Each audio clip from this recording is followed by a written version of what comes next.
Bonjour l'Afrique, bonjour l'Amérique, bonjour les Caraïbes, bonjour le monde. Vous êtes sur Mental Africa Studio, la chaîne qui vous donne des informations importantes, la chaîne qui vous informe à temps réel. Et aujourd'hui, nous allons parler du monde arabe, le pays arabe. Aujourd'hui, nous allons recevoir quelqu'un qui a vécu dans un pays arabe. Il va nous parler de son expérience. Il va nous dire les avantages et les désavantages. À tous ceux qui sont abonnés sur cette chaîne, nous vous remercions énormément. Et si vous êtes nouveau sur cette chaîne, abonnez-vous, partagez la vidéo, commentez, dites-nous de quel pays vous le suivez. Et si cela vous intéresse, restez jusqu'à la fin de la vidéo et partagez la vidéo. Pour ça, nous disons merci. Let's go!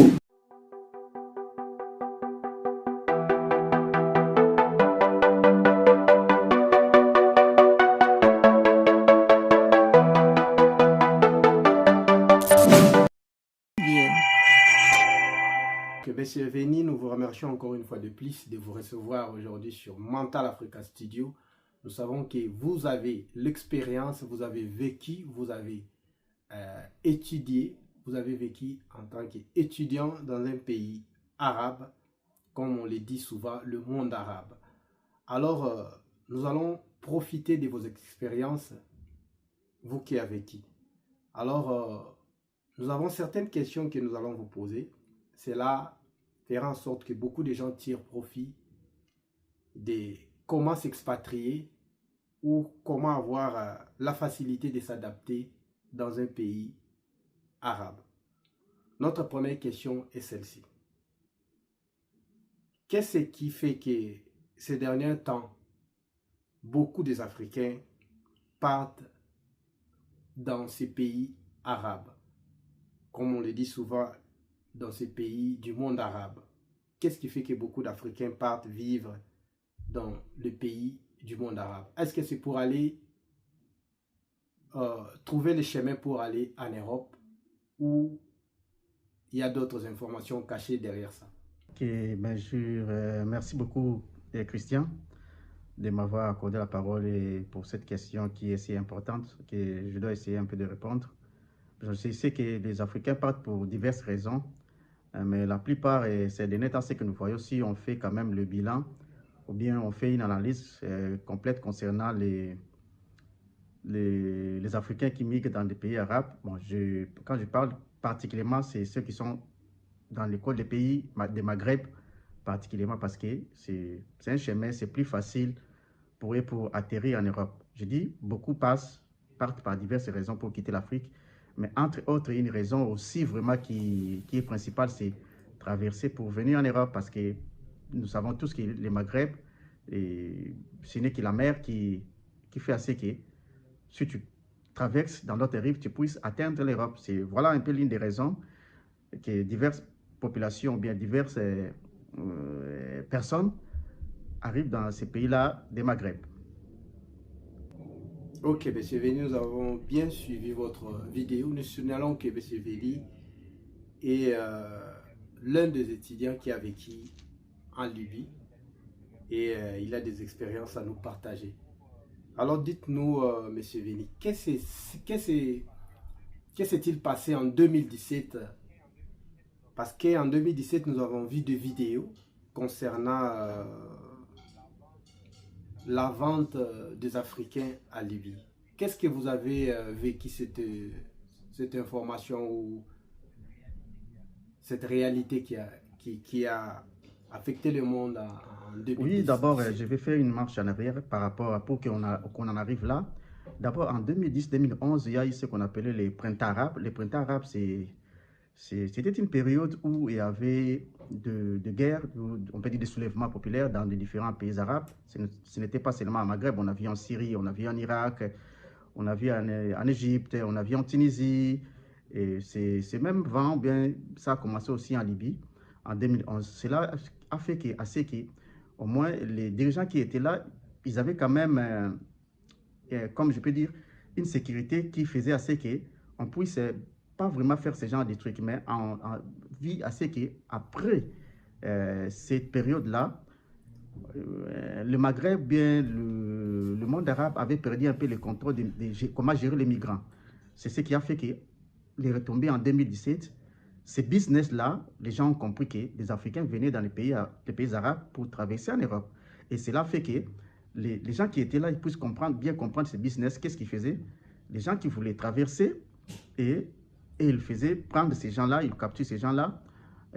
C'était comme une monnaie de change, quoi. Tu traverses et puis on va te mettre dans des prisons, pas des prisons normales.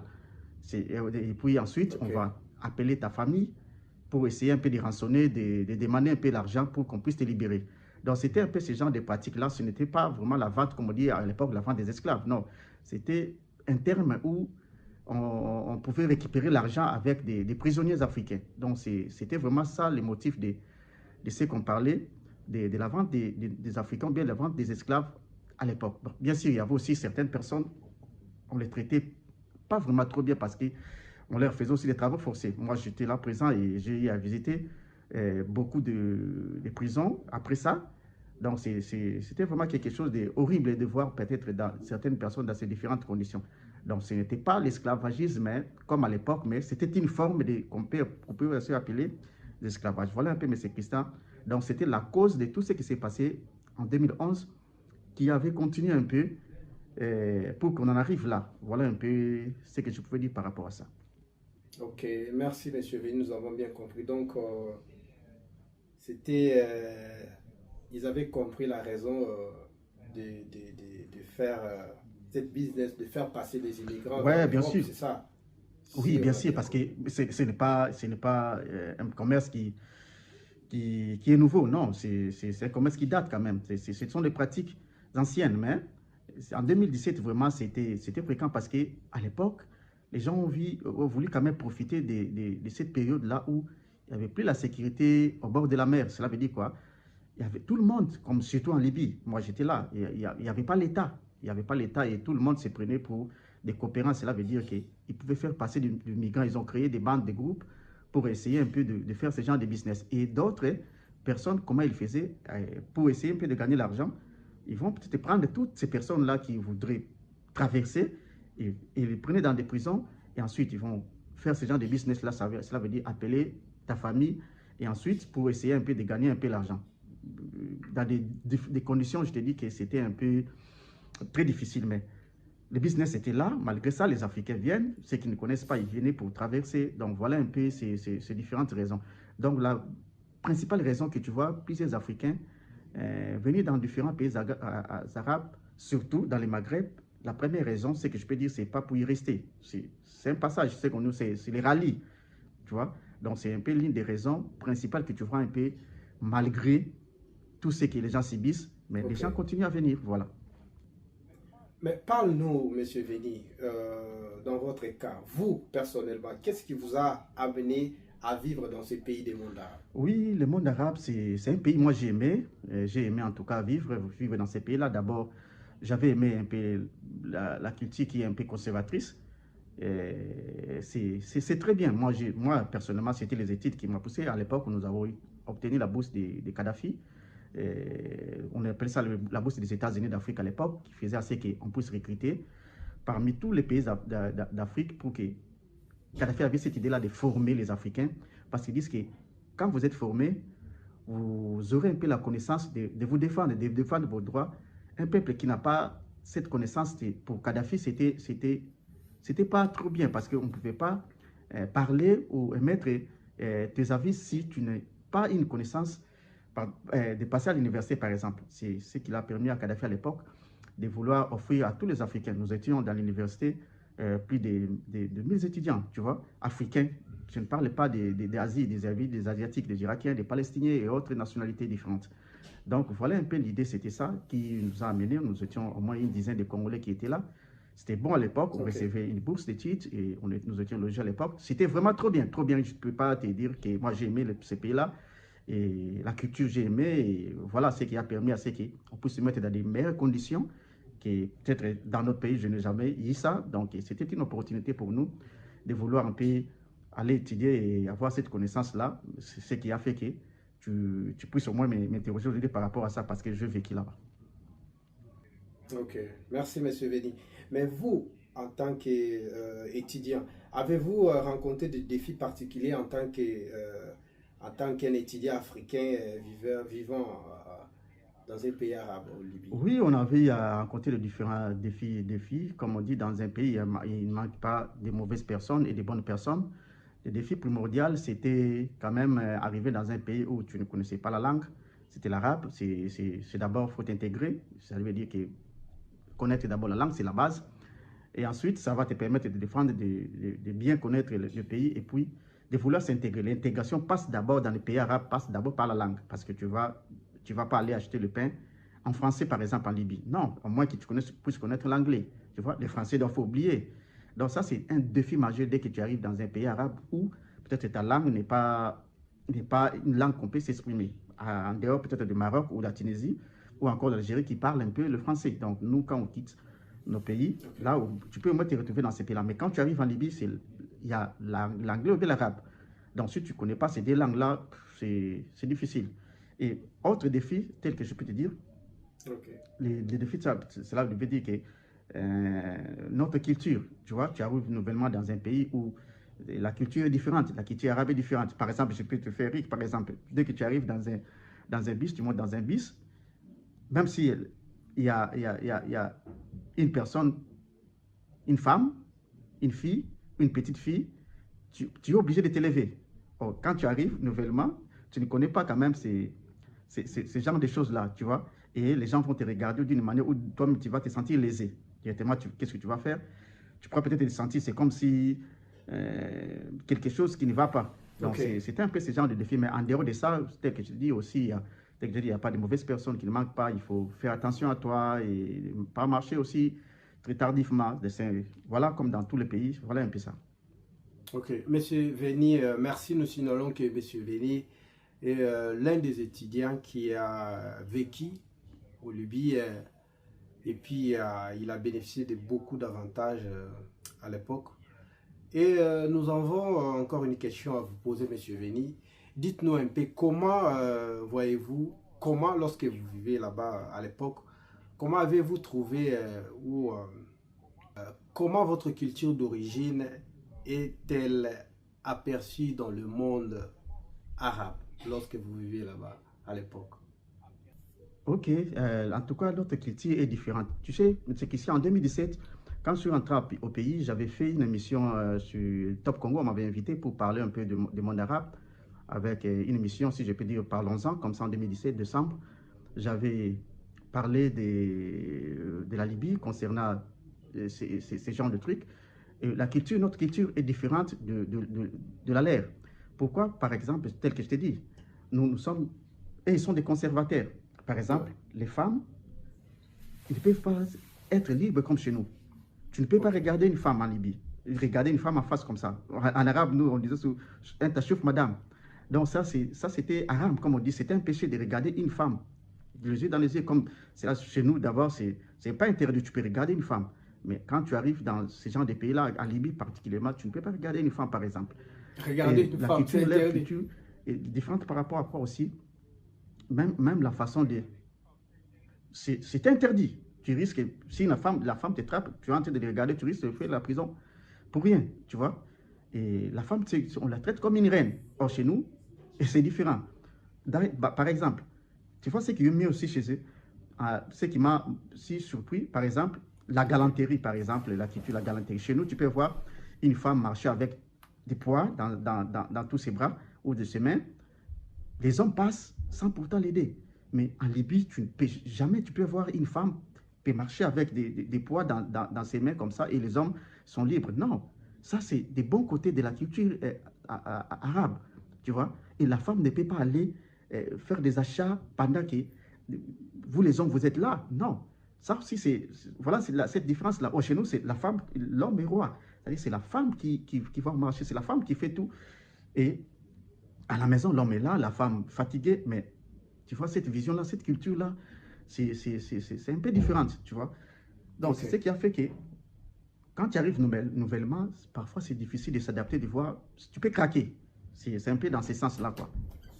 Merci, Monsieur Venu. Merci de nous avoir répondu. quels sont les domaines dans lesquels vous pensez qu'il y a le plus de potentiel des collaborations entre les Africains, les étudiants africains, qu'ils peuvent bénéficier dans un pays arabe,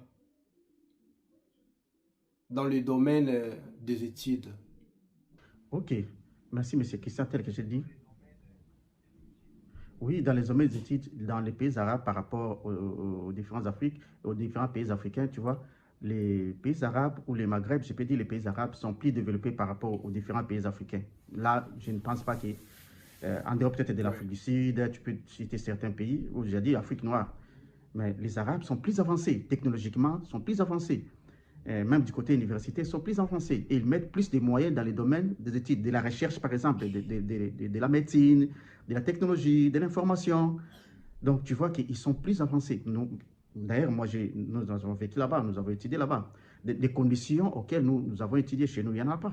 Donc, nous pouvons bénéficier. C'est pour ça que tu vois que chaque année, ils octroient beaucoup de bourses dans différents pays africains pour que nous puissions aller étudier, bénéficier des expertises et pouvoir rentrer au pays et appliquer. Donc ça, c'est vraiment, ce sont des richesses que nous pouvons au moins aller euh, prendre dans différents pays arabes, comme on fait en Europe, venir étudier en Europe, c'est aussi exactement ce que nous pouvons aussi faire dans ces pays-là arabes. Ils sont avancés, mieux équipés que nos universités. Dans la pratique même, il y a des industries qui sont dans les pays arabes qu'on ne peut pas trouver dans différents pays africains. Donc, ce qui fait assez que quand tu finis tes études, tu peux travailler là-bas, tu peux gagner en expérience et une fois rentré dans ton pays, tu peux au moins exercer. Tel que je t'ai dit, la Oui. langue, par exemple, la langue arabe, actuellement, les pays arabes sont puissants. Tu parles du Qatar, de l'Arabie Saoudite, de Dubaï et autres pays. Tu vas voir que rien qu'avec la langue arabe, dès que tu arrives dans le pays, cela veut dire que tu peux aider ton pays à mieux collaborer, à faire un pont avec tous ces pays, parce que tu connais la culture, tu connais comment vivent ces pays-là, et tu peux au moins apporter un plus. Donc, c'est vraiment une richesse qui est à part, parce que les pays arabes montrent quand même, ils ont d'expérience, ils arrivent quand même à faire quelque chose qui... nous sommes encore dans de différentes guerres, mais tu vas voir que dans certains pays arabes, Maroc, Algérie, la Tunisie, bien qu'il y a des problèmes, mais tu vas voir quand même, ils sont quand même, ils sont en train de progresser. Ils ne sont pas dans la même lignée que nous. Nous avons eu à stagner. Nous sommes toujours là, toujours des problèmes. On n'arrive pas à mettre sur point des histoires pour essayer un peu de progresser. Voilà un peu, euh, par rapport à ça, voilà un peu que le monde arabe, nous pouvons bien beaucoup bénéficier de l'expérience, Ok, de Monsieur Veni, l'expertise donc par rapport aux différents vous pays africains. encouragez les Africains, les étudiants qui veulent, celles-là qui veulent aller étudier dans un pays arabe, qui peuvent aller, vous encouragez pour en bénéficier des expériences que nous n'avons pas dans nos pays africains. Oui, mais c'est que moi, personnellement, j'encourage ceux qui veulent aller étudier dans les pays arabes, qu'ils partent. Ce sont des bonnes opportunités. Ils vont voir une autre manière Ok. d'apprendre, de se former, de s'informer. Donc ça, c'est un avantage. Dès qu'ils sortent, en tout cas, ils vont voir cette différence-là entre étudier chez toi au pays et aller étudier dans les pays arabes. Donc c'est une richesse. C'est vraiment une richesse que les gens ne peuvent pas se rendre compte. Mais ce n'est qu'à la fin que vous allez voir que vous êtes une différente personne par rapport à ce que vous étiez dans votre pays. Voilà, mais moi j'encourage cela, j'encourage si les gens trouvent cette opportunité-là, en tout cas, Ok, pour merci, moi, Monsieur Veni. j'encourage. Ok. Que pensez-vous? Vous encouragez les jeunes africains d'aller en Libye pour traverser la Méditerranée et rejoindre l'Europe? Non, mais ça, je dis ça, chacun a ses motifs, chacun a ses ambitions. Moi, je ne peux pas dire que non, ne traversez pas, parce qu'il y a différentes raisons. C'est un risque à prendre, la vie c'est un risque, et en tout cas, moi je peux toujours conseiller, parce que la vie humaine est sacrée. Donc, pour moi, je pourrais conseiller à une personne. Ok. D'abord, c'est la vie humaine est sacrée. La personne doit connaître que la vie humaine est sacrée. Bon, après tout, chacun a ses motivations, chacun a ses ambitions, chacun peut prendre les risques. Donc, voilà un peu. Je ne peux pas, en tout cas, marteler là-dessus, mais à ce que je peux dire, c'est seulement que la vie humaine est sacrée. Quand je dis la vie humaine est sacrée, donc ça englobe beaucoup de choses. Voilà. Ok, merci Monsieur Veni de nous avoir accordé cette interview. Nous signalons que Monsieur Veni est l'un des étudiants qui a bénéficié de beaucoup d'avantages à Libye et il a étudié, il a passé ses études, il a eu ses diplômes en tant qu'ingénieur, beaucoup de diplômes. Alors, c'est une bibliothèque pour nous et c'est une honneur nous de lui C'est un honneur pour nous de le recevoir encore une fois de plus sur notre chaîne. Vous qui nous suivez, nous vous remercions énormément. Merci, bonne journée, ciao.